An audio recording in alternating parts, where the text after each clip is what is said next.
नमस्कार, मेरा नाम है नवीन कुमार नंदन। ट्विन टावर गिर गया, महज 9 सेकंड में गिराया गया था। आपने वीडियो देख लिया, एक खबर कल की है। लेकिन आप सोच रहे होंगे ये वीडियो आज मैं क्यों बना रहा हूं।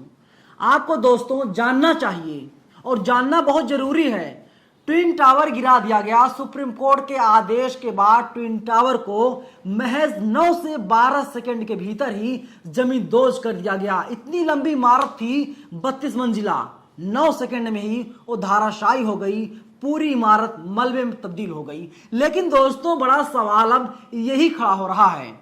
सवाल यह है कि जब इमारत बन रही थी, ट्विन टावर बनाया जा रहा था, तो किसके शय पर बनाया जा रहा था? क्या सरकार को इसकी जानकारी नहीं थी, प्रशासन को इसकी जानकारी नहीं थी, या इसके पीछे शासन और प्रशासन दोनों लोग मिले हुए थे? क्योंकि सरकार बदल गई। जब ट्विन टावर बनाया जा रहा था, उसकी नींव पड़ी थी, तो अखिलेश यादव की सरकार थी उत्तर प्रदेश में, और इसके बाद साल 2017 में सरकार बदल गई। 22 में विधानसभा चुनाव हुए तो भी योगी की सरकार बनी, योगी आदित्यनाथ मुख्यमंत्री बने। आखिर इतना लंबा समय बीत जाने के बाद भी वो ट्विन टावर लगातार बनता रहा, उसका निर्माण होता रहा। पहले कहा गया कि 9 मंजिला तक इजाजत है, 9 मंजिला तक ट्विन टावर को बनाया जा सकता है। फिर कहा गया नहीं, 11 मंजिला तक बनाया जा सकता है। इसके बाद तैयार हो गया 32 मंजिला तक। जो स्थानीय लोग थे वे लोग पहले इलाहाबाद हाईकोर्ट पहुंचे, और इसके बाद वो मामला आ गया दिल्ली के सुप्रीम कोर्ट, यानी देश के सबसे बड़ी अदालत में। और सबसे बड़ी अदालत ने फैसला दे दिया, ट्विन टावर को गिराया जाएगा। लेकिन दोस्तों, अब आप लोग खुद बताइए, जब ट्विन टावर बनाया जा रहा था, क्या समाजवादी पार्टी की सरकार ने पैसा नहीं खाया होगा या पैसा नहीं लिया होगा? जब उत्तर प्रदेश में साल 2017 में बीजेपी की सरकार आ गई, तो क्या भारतीय जनता पार्टी के तमाम नेताओं ने पैसा नहीं लिया होगा? क्या बीजेपी के नेता इतने ईमानदार हैं? भ्रष्टाचार हो रहा है, इन्हीं के शय पर ट्विन टावर निर्माण किया जा रहा है। और ट्विन टावर कहां बन रहा साहब? नोएडा में बन रहा है, जो दिल्ली एनसीआर में आता है, वहां पर ट्विन टावर बनाया जा रहा है। लेकिन इसके बाद भी जो आला अधिकारी हैं, शासन प्रशासन है, सब लोग सोते रहे। एडीआर ने बड़ा खुलासा किया दोस्तों। खुलासा यह साल 2016-17 में ट्विन टावर के मालिक ने, यानी सुपरटेक ग्रुप के मालिक ने बीजेपी को 1 करोड़ रुपए चंदे के रूप में दिया था।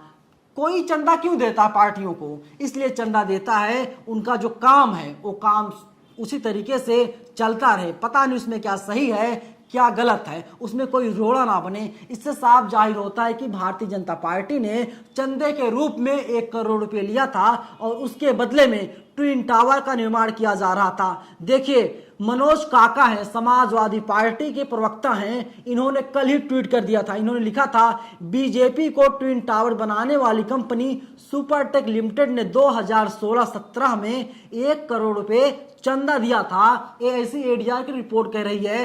अभी आप अपनी स्क्रीन पर देख रहे होंगे 1 करोड़ रुपए, आप ध्यान से देख लीजिए, ये 1 करोड़ रुपए ही है। 1 करोड़ रुपए को सुपरटेक ने योगी सरकार को चंदे के रूप में दिया था। भाई, 1 करोड़ रुपए कम रकम होते हैं क्या? ना जाने कितनों घर बन जाएंगे, ना जाने कितनी गाड़ियां आ जाएंगी, लेकिन बीजेपी को चंदे में दे दिया गया। लेकिन देखिए दोस्तों, वही हिंदुस्तान लाइव, हिंदुस्तान अखबार है देश का एक जाना माना, उसने ट्वीट किया है, यूपी सरकार ने रविवार देर रात सुपरटेक ट्विन टावर्स मामले में संलिप्त रहे नोएडा प्राधिकरण के 26 अधिकारियों की लिस्ट जारी की है। इनमें से 6 मौजूदा अधिकारी हैं, जबकि 1 की मौत हो चुकी है। बाकी 19 रिटायर्ड अधिकारी हैं। 19 लोग रिटायर हो चुके हैं जो तमाम पोस्टों पर तैनात थे। अभी 6 लोग ऐसे हैं जो मौजूदा अधिकारी हैं। इसमें कई लोग आईएएस हैं, कई लोग अन्य अन्य पोस्टों पर अभी भी तैनात है। कोई नोएडा भी तैनात है, कोई बाहर तैनात है। दोस्तों, ये जो फेहरिस्त है ना भ्रष्टाचारियों की, ये फेहरिस्त बहुत लंबी है। अकेले ट्विन टावर के मालिक ने घोटाला नहीं किया है, भ्रष्टाचार नहीं किया है। जो ट्विन टावर के मालिक हैं, उनका तो नुकसान हो गया तकरीबन 500 करोड़ रुपए। देखिए दोस्तों, एबीपी न्यूज ने खबर छापी है। रियल्टी फर्म सुपरटेक लिमिटेड के चेयरमैन आरके अरोड़ा ने रविवार को कहा,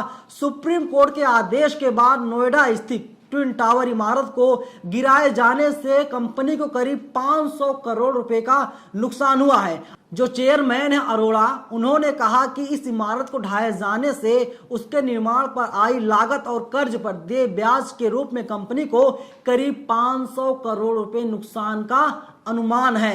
सुप्रीम कोर्ट ने स्थापित मानकों का उल्लंघन कर 100 मीटर ऊंची आवासीय इमारत के निर्माण को गैर कानूनी बताते हुए इसे विस्फोटक का इस्तेमाल कर गिराए जाने का आदेश दिया था। ये साफ आरोप सुप्रीम कोर्ट पे लगा रहे हैं। इनका कहना है कि जो मानक थे उन मानकों का हम पालन कर रहे थे, लेकिन सुप्रीम कोर्ट ने उन मानकों को नजरअंदाज करते हुए आदेश दिया कि इस 32 मंजिला बिल्डिंग को गिरा दिया जाए, यानी ट्विन टावर को गिरा दिया जाए। आगे वे कहते हैं उसी आदेश का पालन करते हुए दोपहर 2:30 बजे इस इमारत के दोनों टावर में विस्फोटक लगाया गया और इसके बाद ट्विन टावर को गिरा दिया गया। साथ ही सुपरटेक के जो चेयरमैन हैं वे कहते हैं 500 करोड़ का नुकसान हुआ। इसके साथ ही इसमें इमारत के निर्माण और जमीन की खरीद पर आई लागत के अलावा नोएडा प्राधिकरण को तमाम मंजूरियों के लिए दिए गए शुल्क और बैंकों को कर्ज पर दिया गया ब्याज शामिल है।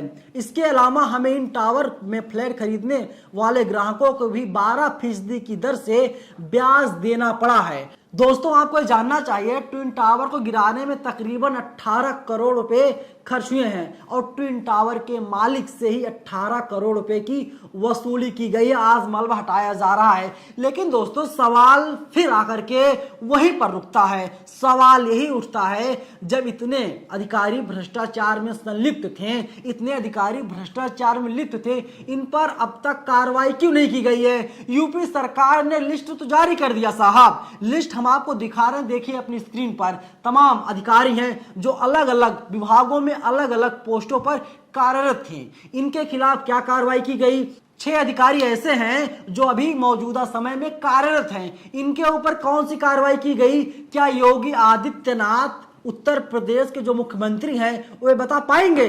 नहीं बता पाएंगे, क्योंकि इन लोगों ने साल 2016 और 17 में 1 करोड़ रुपए का चंदा ले लिया था। ये तो साफ उजागर है इस जनता के सामने, क्योंकि एडीआर ने रिपोर्ट छापी है। एडीआर के मुताबिक 1 करोड़ का चंदा दिया गया था।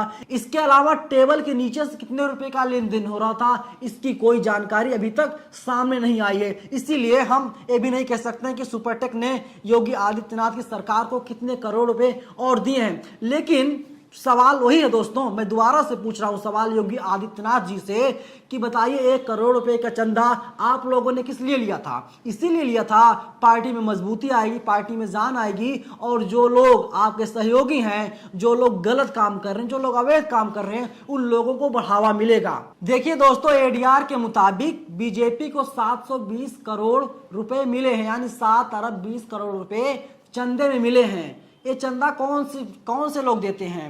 चंदा देने वाले कौन से लोग हैं? वही लोग हैं जो बिजनेस करते हैं, वही लोग हैं जो अवैध कारोबार करते हैं, वही लोग सिर्फ बीजेपी को नहीं बल्कि कांग्रेस और तमाम ऐसी राजनीतिक पार्टियां हैं जो कॉर्पोरेट घरानों से चंदे के रूप में पैसा लेने का काम करती हैं। लेकिन गोदी मीडिया लगातार यही कह रही है भ्रष्टाचार की इमारत गिर गई है। कोई कह रहा है कुतुब मीनार से बड़ी बिल्डिंग थी ये और उसको गिरा दिया गया है।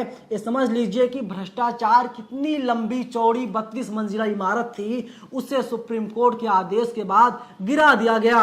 लेकिन उन्हें ये भी पूछना चाहिए, अब तक बताइए योगी आदित्यनाथ जी, प्रधानमंत्री मोदी जी, अब तक आपने क्या कार्रवाई की? जो इसमें भ्रष्टाचारी थे, जो अधिकारी कर्मचारी शामिल थे, उन लोगों पर आपने क्या कार्रवाई की? क्या अब तक जो भ्रष्टाचारी हैं अरोड़ा, क्या उनकी गिरफ्तारी नहीं होनी चाहिए थी? क्योंकि इन्होंने बहुत बड़ा भ्रष्टाचार किया था, 32 मंजिला इमारत खड़ी कर दी। मैं आपको एक छोटी सी बात बता रहा हूं, अगर आप दिल्ली एनसीआर में रहते हैं तो आप चाहकर भी एक लिंटर नहीं डाल सकते।